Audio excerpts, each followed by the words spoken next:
ಅಕ್ಟೋಬರ್ಗೆ ನಿರೀಕ್ಷಣಾ ಜಾಮೀನು ಮಂಜೂರು ವಿಚಾರ ಇಂದು ಎಂಡಿ ಸಮೀರ್ ವಿಚಾರಣೆಗೆ ಹಾಜರಾಗುವ ಸಾಧ್ಯತೆ. ಬೆಳ್ತಂಗಡಿ ಪೊಲೀಸ್ ಠಾಣೆಯಲ್ಲಿ ವಿಚಾರಣೆ. ಬಿಎಲ್ ಸಂತೋಷ್ ವಿರುದ್ಧ ಅವಹೇಳನಕಾರಿ ಹೇಳಿಕೆ ಆರೋಪ. ಹಿರಿಯಡ್ಕ ಜೈಲು ಪಾಲಾದ ಮಹೇಶ್ ಶೆಟ್ಟಿ ತಿಮರೋಡಿ. ಉಡುಪಿಯ ಬ್ರಹ್ಮಾವರ ಠಾಣಾ ವ್ಯಾಪ್ತಿಯಲ್ಲಿ ನಿಷೇಧಾಜ್ಞೆ ಜಾರಿ. ನೇತ್ರಾವತಿ ನದಿ ತೀರದಲ್ಲಿ ನೂರಾರು ಶವ ಹೂತಿಟ್ಟ ಕೇಸ್. ಮತ್ತೆ ಶೋಧ ನಡೆಸಲು ಎಸ್ಐಟಿ ಪ್ಲಾನ್. ಸರ್ಕಾರದ ಗ್ರೀನ್ ಸಿಗ್ನಲ್ ಸಿಕ್ಕ ದಿನವೇ ಫೀಲ್ಡ್ಗಿಳಿಯಲಿರುವ ಅಧಿಕಾರಿಗಳು. ಬಾಗಲಕೋಟೆಯಲ್ಲಿ ಪ್ರವಾಹಕ್ಕೆ ಬೆಳೆ ನಾಶ.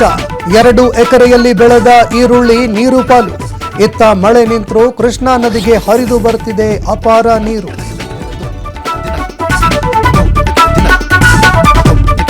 ಕಳ್ಳತನ ಮಾಡಿದ್ದನ್ನ ನೋಡಿದ ಹೋಟೆಲ್ ಮಾಲೀಕನ ಹತ್ಯೆ ಕೇಸ್.